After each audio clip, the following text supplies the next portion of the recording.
She was 13 years old, flying first class thanks to a reward from her father. Just moments before takeoff, a flight attendant approached her and asked if she could give up her seat for a white woman traveling in coach. No one around said anything about it. However, one discreet text to her father changed the course of events.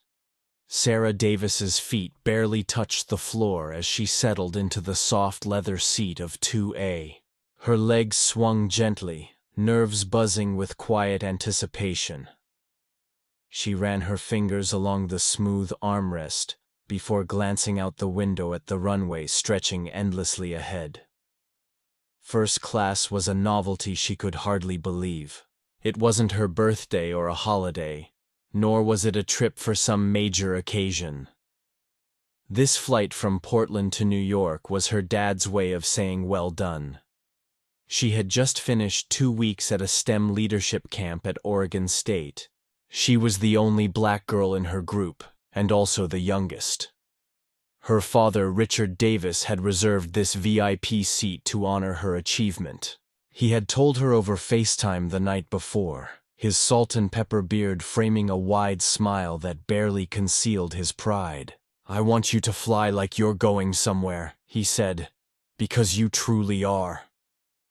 She had packed carefully the evening before, her hoodie folded neatly atop her tote bag, a fresh notebook tucked inside, and a copy of Kindred by Octavia Butler resting on top. That was her chosen book for the journey, recommended by her father. Now she reached for it, opening to the dog-eared page and quickly flipping past the first chapters. She was eager to lose herself in the story. Perhaps she could have finished everything before the plane touched down, but that did not happen. It began with a sudden movement beside her. A flight attendant with blonde hair cut in a bob and bright lipstick. Her badge read, "Tammy." She paused at her row. Tammy gave her a brief look before turning her attention to her tablet. Tapping the screen once, she leaned in slightly and said, "Hi, sweetie. There has been a seating issue. I am going to need you to move." Sarah blinked in surprise. Tammy's smile tightened as she explained, "We have a preferred guest who requires this seat.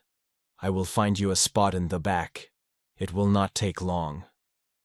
Sarah's face flushed as she looked down at her boarding pass. The number was clear as day.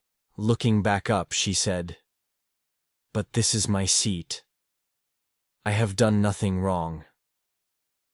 Tammy let out a quiet sigh and shifted her weight. "I understand. But sometimes changes have to be made. If you gather your things, I will help you to the other seat." Sarah remained still for a moment, simply staring. She was not raising her voice or resisting. She was only confused.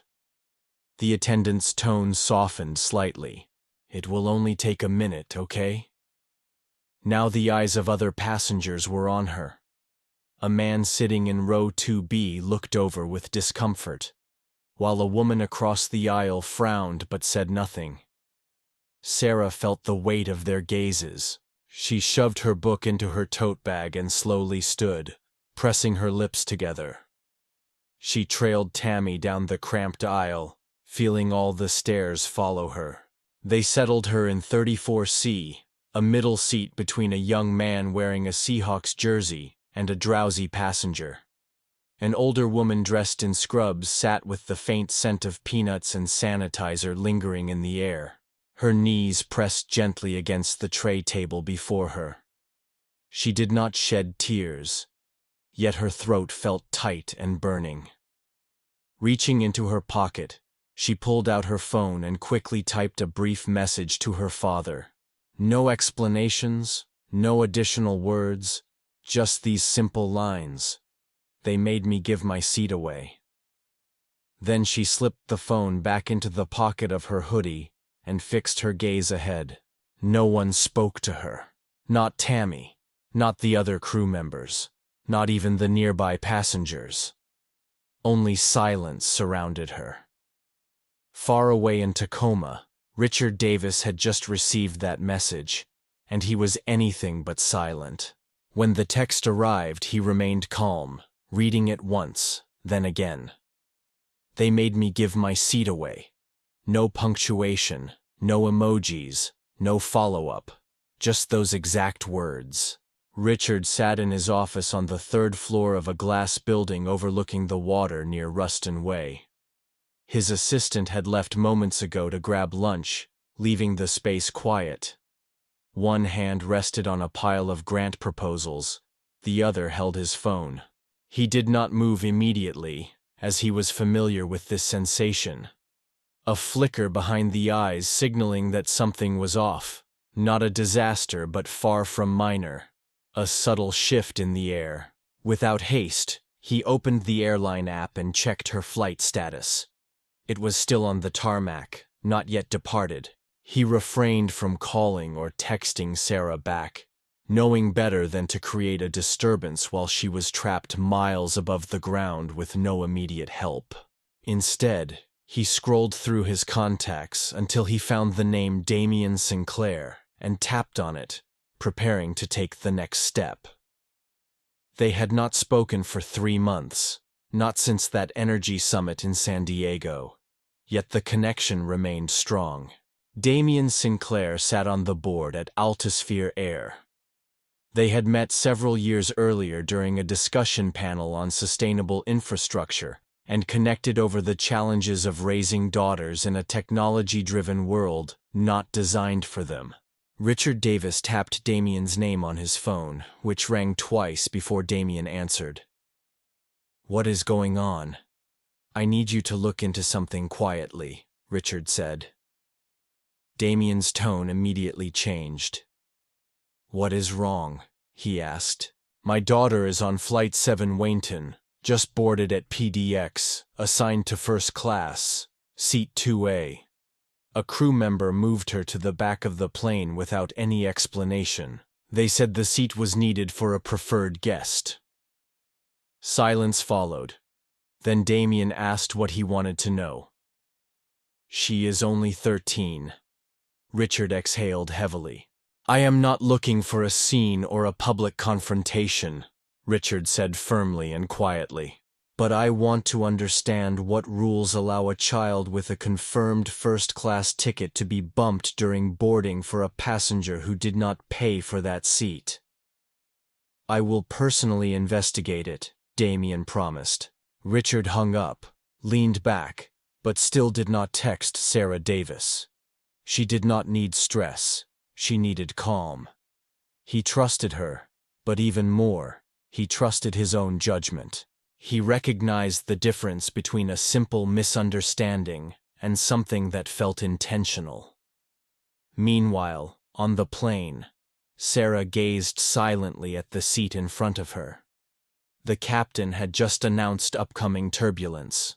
The woman next to her, dressed in scrubs, reached into her bag and offered her a mint. "Are you all right?" she asked. Sarah shrugged and murmured that she supposed the seat had belonged to the other woman up there. The woman hesitated and admitted that this was incorrect. Damian Sinclair gave a slight nod in agreement, though it offered little comfort since her stomach still churned. The discomfort was not from the change itself, but from the silence that followed. Nobody spoke up. Everyone merely observed without explanation or apology. Instead, there was quiet shifting as if she was invisible. She questioned whether the woman in row 2 seat A was aware she was in the wrong place. Perhaps that woman had asked for the seat or accepted it silently without protest. Sarah pondered if she should have remained where she was or spoken out. Yet the pressure to remain polite made voicing grievances difficult. Eventually, the plane took flight, the engines roaring beneath them as Sarah tried to immerse herself back into her book. The words, however, blurred before her eyes. Her fingers clutched the pages tightly, endlessly reading the same lines with no progress made. Midway through the journey, Her father finally answered with a brief message containing only 3 words. Got it handled. Meanwhile, back in a Seattle boardroom, the initial internal email had just been dispatched, and whispers had begun circulating. By the time Sarah's flight landed in New Jersey, Richard Davis was already engaged in his second phone call of the day. This conversation was not with attorneys or the media, as headlines were not his immediate concern. Instead, he spoke with Lauren Bracknell, a quiet yet astute compliance officer at Altisphere Air. She was the kind of person who achieved results without making noise. Richard appreciated that quality, as he neither yelled nor resorted to threats. He simply presented the facts. His daughter was 13 years old and assigned to seat 2A with a paid first-class ticket. Without any explanation, she was asked to give up her seat to an adult seated in economy. No one clarified the reason behind this request. Lauren was already a few steps ahead in understanding the situation. I came across the internal discussion about this matter late this morning. Damien personally flagged it. The issue has already been escalated to the regional supervisor, who is currently reviewing gate logs and decisions made by the flight crew. I just checked your daughter's boarding record. Everything is legitimate. She checked in early with no mistakes. Richard did not reply immediately. He gazed out the window of his office, watching a ferry move across the bay. Then he asked if the woman who took her seat had been upgraded because of frequent flyer status. Lauren lowered her voice and said that was one possibility. But even in that case, someone without a confirmed first-class seat should have been moved instead. And a minor traveling alone definitely should not have been displaced. He inquired about who made the decision. Lauren explained that is what they are investigating so far. It appears the lead flight attendant, possibly along with gate staff, pushed the decision. It may have been a quick judgment call, but that does not justify what happened. Richard leaned forward, his tone steady. This is not merely about a bad decision. It concerns who receives protection and who is asked to move. Without hesitation, Lauren acknowledged his point. I understand. I will keep you posted. He concluded the call and leaned back, finally exhaling. He looked at his watch. Sarah's plane should have landed by now. He sent you a message saying, "Good." A short while later she responded simply with yes. Just exhausted. That stung more than he had anticipated. Not angry, not frightened, only drained. He stared at her message for a long moment before picking up his phone again. This time he dialed Tyler Obasi, an old acquaintance who operated a modest but well-regarded public relations company in Tacoma. I do not need a media campaign, Richard told him. But I want you to keep an eye on social networks. Something happened to Sarah today.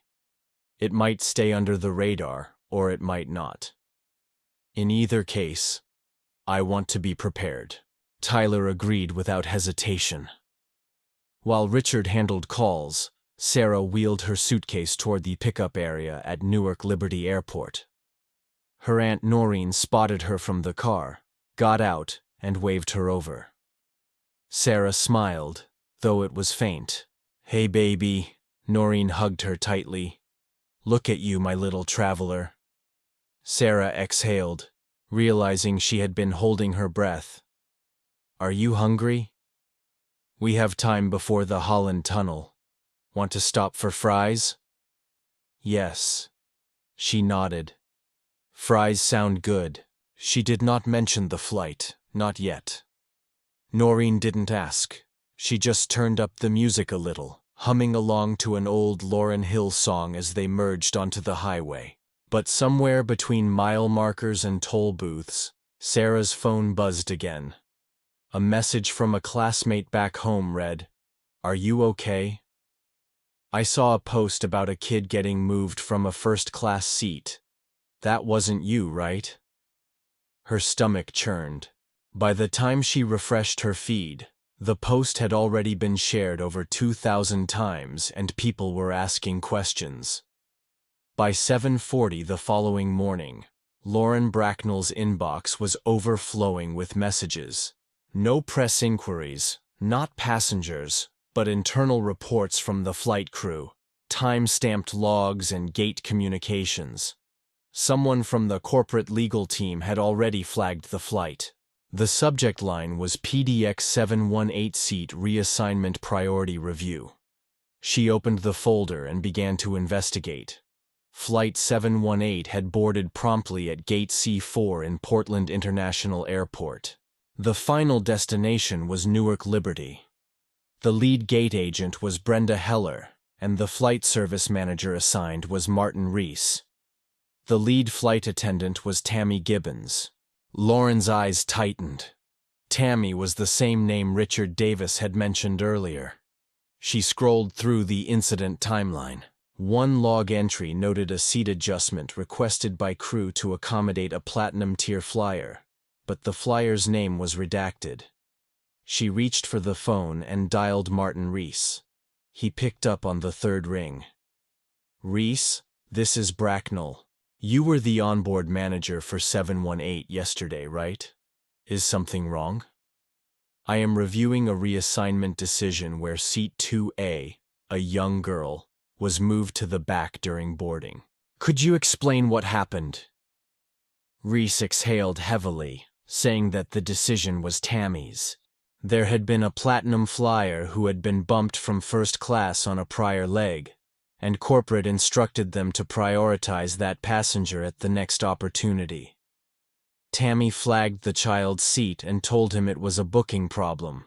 When Lauren asked if he had checked whether the girl had an incorrect boarding pass, Reese replied that Tammy claimed it was just a mix-up and assured him she would resolve it. "I did not press anything. Did you notice the passenger?" Reese hesitated, answering yes. She appeared puzzled yet collected. Lauren's voice became firmer, emphasizing that the girl was 13 years old and traveling alone. "I had no idea about that." Lauren did not reply verbally. Instead, she was already typing. In his kitchen, Richard Davis stood scrolling through his phone while his coffee brewed. Tyler Abbasi had sent him 3 different links: blog entries, Facebook tirades, and a brief TikTok video where a passenger described a young black girl being removed from first class. Richard read everything attentively without blinking. Comments were pouring in below, some expressing doubt, others unsurprised. Then a name appeared, a former Altosphere employee, who said very little except that this was not the first time she had witnessed such incidents on their flights. Richard forwarded the post to Lauren without a subject. She saw it, and in 15 minutes sent a brief response, saying that they were taking action and heading back to the East Coast. Sarah Davis sat in her aunt's kitchen with a bowl of cereal mostly untouched before her. Norrin was on a video call in the adjacent room but kept glancing over with quiet worry. "Is there something you want to discuss, dear?" she asked during a pause. Sarah shook her head yet gripped the spoon tighter. "I am fine," she said softly, though it did not seem so. "I did not create a scene. I simply followed instructions. That does not mean it was acceptable." Sarah kept staring at the cereal bowl. "What else could I do? Argue? No."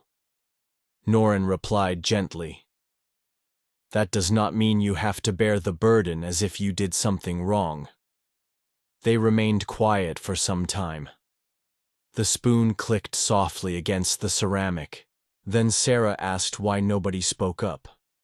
Noreen glanced at her and said most people simply do not know how to deal with situations that feel uncomfortable, so they look away. That does not make their silence justifiable. Sarah did not reply but gazed out the window at the calm street beyond, and wondered how often moments like this happened to children like her unnoticed. Meanwhile, back in Seattle, the audit team convened behind closed doors. By 11 o'clock in the morning, Lauren shared the log results, cross-referencing timestamps with witness accounts. Several discrepancies appeared, the most notable being that the preferred guest had no recorded upgrade or official transfer into first class. Tammy had taken the decision manually, explaining it by saying the guest looked exhausted and deserved more comfort. The audit team grew silent. There was no discussion of Sarah's age or confirmation of the seating allocation, just an assumption that if one passenger could be shifted, then the other should be too. Lauren shut her laptop and scanned the room, saying, "We have a policy concern and a reputational challenge. We cannot overlook it." At the same time, 2 floors above, a vice president had already been alerted about the viral post, and a crisis management group was mobilizing. By late afternoon, a screenshot had circulated widely. It displayed a Facebook post by a woman named Rena Huxley, seated 2 rows behind first class on Flight 7. Among the teenagers, her photo included Sarah, standing uncomfortably in the aisle, with a tote bag hanging from her shoulder, her gaze drifting aimlessly to the side. The caption explained that this young girl was asked to give up her first-class seat for a white woman from coach. No one uttered a word, not even the woman who took the seat. The post was simple, not sensationalized or pushing any agenda. It simply presented the truth plainly. That straightforwardness is why it quickly gained attention within hours. Comments flooded in asking why her, questioning where the adults were if this had been their daughter.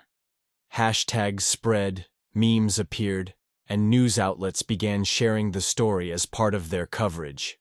By the evening, the headline on local media in Eugene read that a STEM student was removed from first class, so a preferred guest could take the seat. What resonated with people was not just the seat itself, but the powerful image of a young black girl standing quietly, not protesting or complaining, simply being told to move and complying. That deeply affected viewers. Sarah Davis had not posted anything herself. She had not spoken to a single reporter and barely looked at her phone. Nevertheless, her name started circulating. Someone tagged her, another linked her father's company, and questions soon arose. Is she related to Richard Davis? Isn't he the founder of Vertitech? Is that the same girl from the Renewable Youth Summit held last month? Richard saw all this unfold. He stayed calm, avoided any press announcements, but quietly sent a message to Damian Sinclair saying, "You have to act quickly. Public trust cannot wait." Damian returned his call within 20 minutes and said, "Richard." His voice sounded like a man who had not slept. "We are conducting a complete personnel review. Everything suggests there was a failure in training and in decisions made within the chain of command. There was no official approval from the company for that action." Richard responded, "Good. But the internet does not care about internal failures. They demand accountability.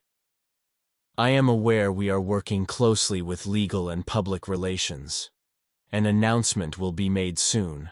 I wanted you to know this confidentially. This situation will not be ignored. We will not let it slide." Richard paused before continuing. "Let me be clear. I do not want a financial settlement. I have no interest in an apology gift basket. I want those in authority to stop making my daughter feel insignificant simply because she does not match their expectations."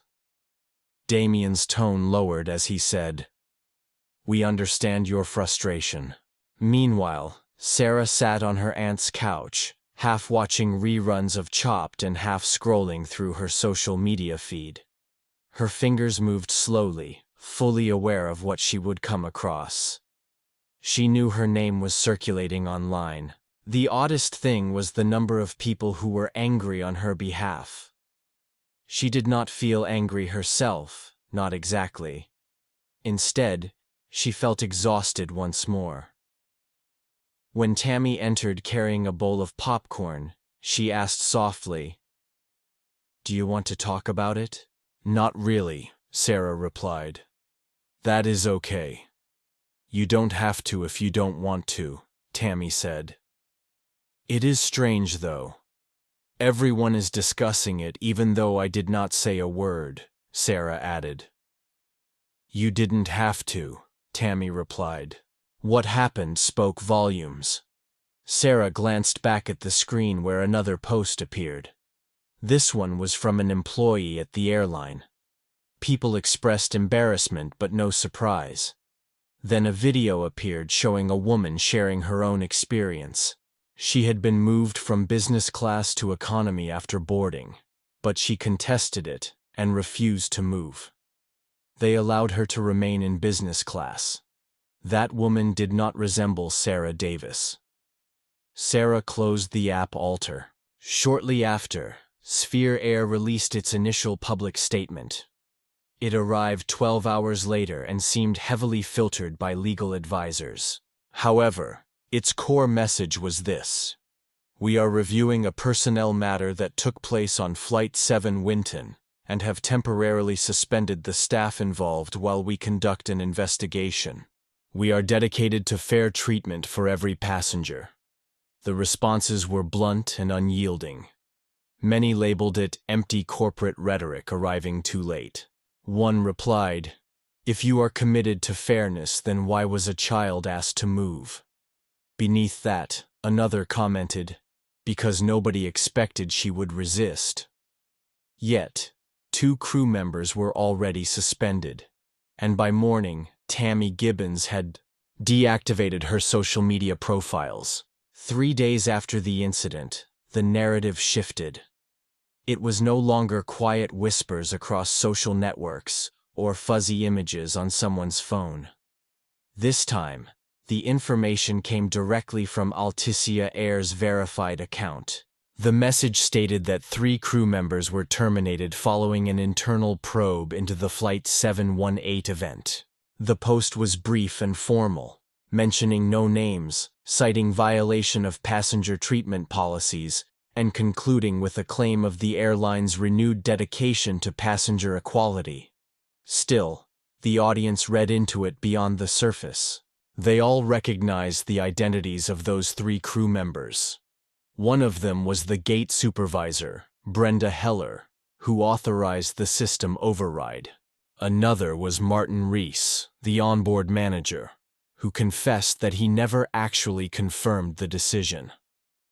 The third was Tammy Gibbons, the voice Sarah still heard clearly whenever she closed her eyes. There was no direct apology, no letter addressed to the family, only dismissals and a vague promise to reevaluate the procedures. Richard was sitting at his desk in Tacoma when the news broke. His inbox kept buzzing non-stop with messages from friends, colleagues, and journalists all asking the same question: "Are you going to speak up?" But he remained silent. He did not make a public statement or organize a press conference or write an opinion piece. He had already said what needed to be said to those who truly mattered. Instead, he sent a short message to Sarah: "You are not invisible. They know that now." She did not respond right away. She was in her aunt's guest room, headphones on, music playing softly.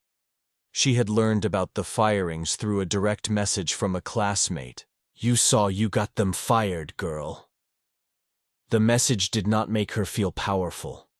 It did not grant her any sense of justice either. Instead, it left her feeling confused. She had not demanded anyone's dismissal. She had not called for any action. All she did was move when she was told to. Now, people were talking as if she had led a protest. She turned off her music and scrolled through the articles again. Analyses, interview requests, her name linked to things she had never written. Then the photo surfaced once more. The one taken during the flight, her tote bag gripped tightly in her hand. Standing in the aisle as if she did not belong there, that image kept appearing repeatedly. Noreen entered carrying a folded newspaper, the kind still available at the corner shop. She set it down on the nightstand. The headline read, "Quiet Grace. Teen Silent Act Ignites Loud Debate." Soraya fixated on the words and said, "I do not want to be anyone's symbol." "You are not," Noreen answered. "You are a young person who faced injustice. People are responding to that. It is not your fault." Sarah glanced back at her hands. "I did not even say anything." "You did not have to," Noreen assured her. At the airline's headquarters, Lauren Bracknell was seated opposite the CEO in a glass-walled conference room. The atmosphere felt strained. Although the company had narrowly escaped a total media meltdown, public trust had clearly diminished. "We followed the protocol," one of the vice presidents stated. "We acted quickly, released the statement, and fired the employees involved. People do not remember procedures." Lauren cut in. "They remember how something made them feel." After a long silence, she added, "We need to reconsider our training. Not only the policies, but also the instincts. Who we prioritize, who we protect, who we believe. That is where we failed." The CEO nodded slowly for once, with no one challenging the view that evening. Richard opened his laptop and began typing. It was not a public message, nor something for Twitter, just a private note saved in his journal folder, titled with the current date. He wrote, "You want to believe that when your child does everything right, when she works diligently and leads with kindness, when she earns her rightful place, she will be safeguarded. Yet, the world does not always operate in such a fair way. Occasionally, individuals must be reminded that they truly belong." He glanced at the screen for some time before shutting the laptop. Meanwhile, hundreds of miles away, Sarah Davis was preparing to speak her very first words in public. Since the flight, no one had anticipated this moment. The auditorium was only partly filled with teachers, students, a few parents, and several restless eighth graders wriggling in their plastic seats. It was Career Week at Thornton Middle School in Teaneck, New Jersey, a modest event largely overlooked by the local news. No one expected anything unusual. Sarah had not intended to speak. She was merely visiting for the week, accompanying her Aunt Noreen, who taught mathematics there. However, after one guidance counselor learned she had just finished a STEM camp in Oregon, Sarah was invited to sit on a leadership panel. The setup included 5 students and 1 adult, a folding table with plastic water bottles. The others introduced themselves first: student council representative, junior coder, volleyball captain. When it was Sarah's turn, she rose slowly, nervously pulling at her sleeve. She appeared smaller than usual, wearing an oversized hoodie, but her voice came through clearly as she began. "I am Sarah Davis. I am 13. I have just completed a leadership camp focused on girls in science and technology." A few people turned their heads. Someone whispered, perhaps recognizing the camp name or impressed by her confidence. After a brief pause, she continued, "Today, I want to discuss something different, not a job or a goal. But it was something unexpected that I learned this year."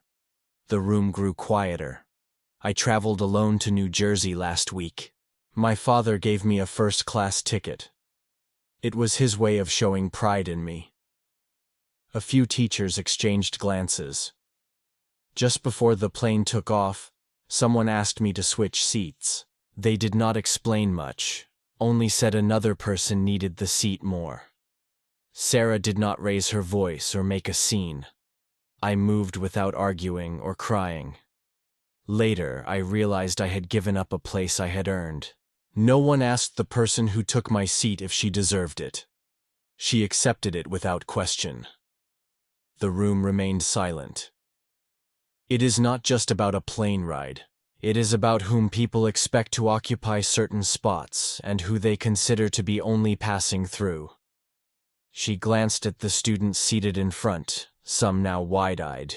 Sometimes, even when you do everything right, you get pushed aside, and you start thinking perhaps you should stay quiet so as not to worsen the situation. Sarah held the edges of the podium tightly. But I discovered something. You do not need to shout to be noticed. You do not require a microphone to be important. You only need to understand that your place, whatever effort you put in, truly belongs to you.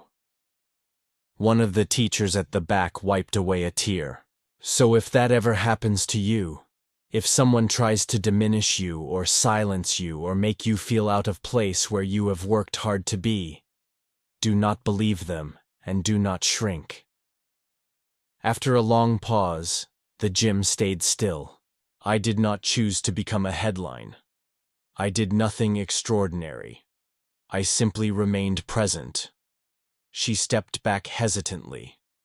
At first one person applauded, then a few others. Soon the entire room joined in applause. Richard Davis stood quietly on the side, smiling warmly. There was no need for words. Later that evening in her own space, Sarah Davis sat cross-legged on the bed. Her phone lay beside her with the screen turned off. No apps were running, just calm silence. Messages filled her inbox from reporters, talk show hosts, and even a book agent. She ignored every single one. What she expressed during the panel was not meant for the cameras. It was not for clicks or likes. It was intended for the child sitting in the third row who kept looking down, the one who probably needed to hear those words the most. Perhaps it was also for herself in some way. Let this serve as a reminder. Often the world demands silence, asks people to step aside and disappear even when they have done nothing wrong. Yet those quiet acts of resistance resonate far louder than anything else. You do not always have to confront with fists or flames. Sometimes the battle is in remaining present, in standing your ground, in refusing to vanish. If this story touched you, please share it. Leave your thoughts below. And if you have ever felt like you did not belong, do not hesitate to speak up even if your voice trembles. Remember to subscribe for more stories that are genuine, heartfelt, and deeply honest.